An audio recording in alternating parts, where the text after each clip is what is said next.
Johnson. Welcome to the Jiggy Jaguar Experience, live at jiggyjaguar.com. Video on Periscope, Facebook Live, podcasts via iHeartRadio. Back when Manny can't let me do that. Replay on Tuesdays via The Mix. The experience kicks off right now. Okay, we are going to go to our next guest. Dellacoma Rio is going to be our guest. And we are going to get Dellacoma Rio here in just a few seconds. And we have got Jaybird Wells finally back with us. She has been having, I don't know, internet struggles. I don't know, some sort of shenanigans.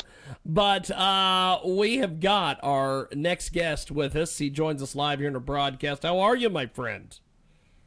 I'm doing quite well. How are you? Pretty good, actually. Pretty good, actually. By the way, I do love the hair. The hair is tremendous. You have, I don't know how much product you put in that hair, but it is tremendous, my friend.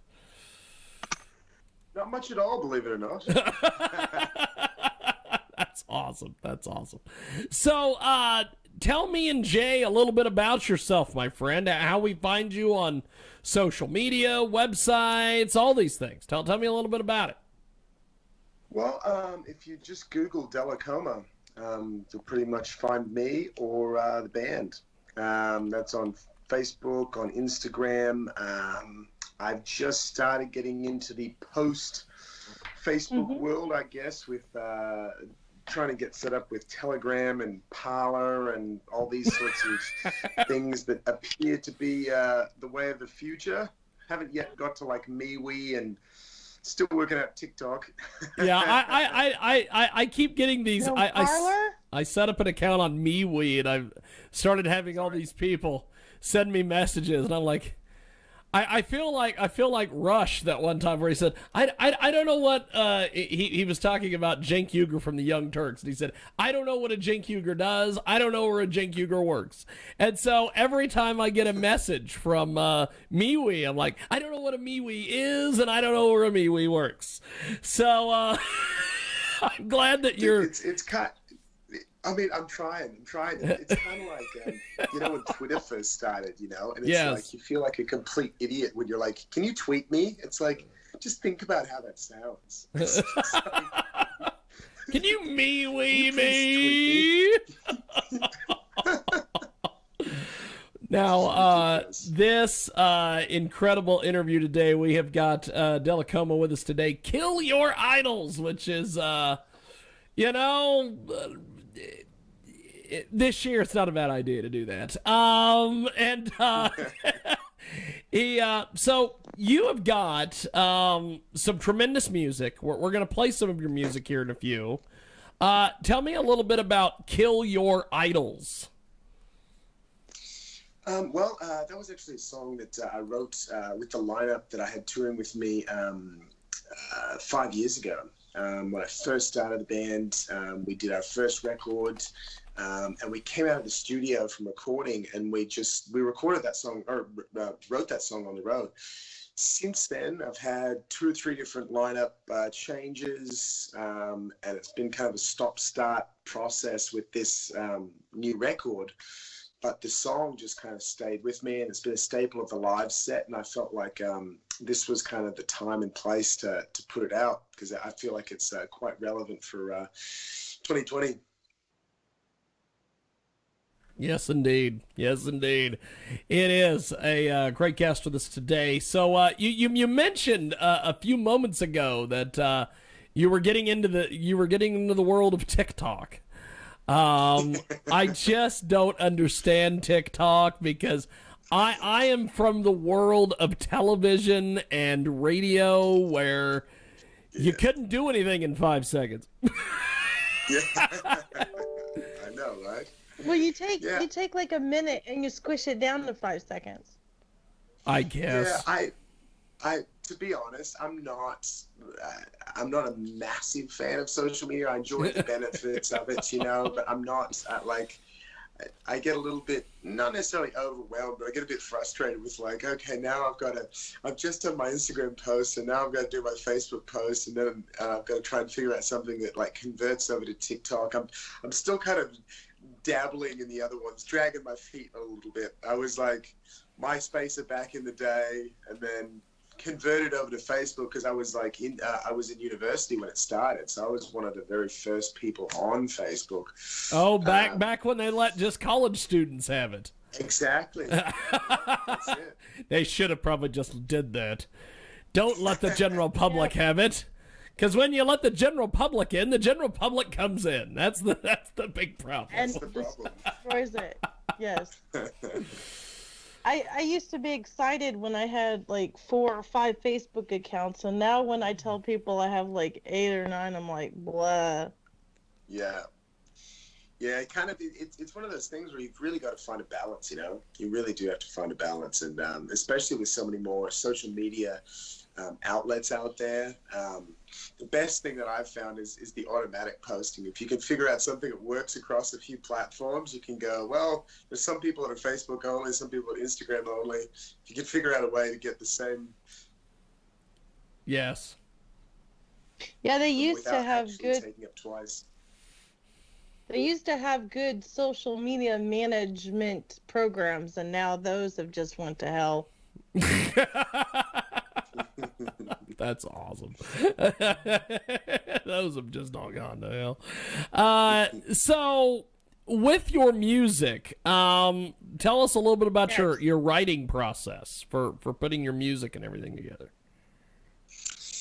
Well, it's changed through the years. So back when I wrote Kill Your Idols, that was the guitarist, Art Struck. He just kind of came up with the riff, and I had some lyrics and a melody that I'd been playing around with, just strumming. I had personally been strumming on the guitar, and I was like, you know what? I think this is actually in the same key, so we'll see if it works. And then we brought that into a rehearsal room with the band and just kind of jammed it through. That's traditionally how I've always written. But more recently, I've kind of changed that to just writing solely on an acoustic guitar, and then bringing that to my new producer and guitarist, who's co-writing the rest of the record with me. And I'll just kind of bring him a song on acoustic guitar, either 50% or 75%, and kind of go, I know it's on acoustic guitar, but I'm thinking a real like up tempo, give him sort of a vibe of something, and he and I just connect in such a way that he'll come back to me, in a couple days or a week, and have these monster riffs and everything, and I'm like, wow, that's what I wanted, but I don't know how to play a riff, so I didn't do that. Telepathy, you got the same style. Yeah, and it's been something. This guy, boy, I say new guitarist, but I mean I've been working with him since 2009. We've never been in the same band, but it just kind of got to that point where you mutual respect in writing, and you work so well together. I just decided to go to him to produce this record and co-write the record, because I love what comes out when we work together. So that's tremendous. That is tremendous. So, where do you see your music going over the next, let's say, 6 months? Well, I've been in lockdown. I live in Melbourne, Australia, so we've been in lockdown since June. So we've only just in the last couple of weeks been allowed to go. Like studios have just started to open again. So my new record has been entirely done apart from 2 songs vocally since June. Look at that. Which is very frustrating. So I'm going up to, so my producer was in Melbourne. He got out right before the lockdown, which is good. He went back to Sydney. So I'm going to go up to his place and record those last couple songs in just a week now. Wow. So we should be able to get the rest of the record mixed and finished off, which is so exciting. to finally get it done, because it's been a real process for me. So to have that finally done will be amazing. And we've got the next single is being mixed at the moment, so we'll be shooting a video for that and hopefully have that out either late this year, so like right before Christmas, or first thing next year, and then the full record will drop after that. Tremendous. Well, we're going to do this. We are going to play your tune, Kill Your Idols, and I appreciate you joining us today. Thanks for doing this, my friend. Thank you so much for having me. Hope to see you guys on the road when they let us out of the country. Well, that too. Thank you, Dellacoma. I appreciate it, brother. Thank you, man. Thank you. Appreciate it. There he goes, Dellacoma Rio. And it is a tremendous, tremendous track. It is Kill Your Idols. And it's here on your world famous Jiggy Jaguar Experience. You know, the riff matches his hair from the Skype interview. That's awesome. Here we go.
Dellacoma Rio. We have got more coming up on the other side. It is the world famous Jiggy Jaguar Experience back here in just a few moments. Just like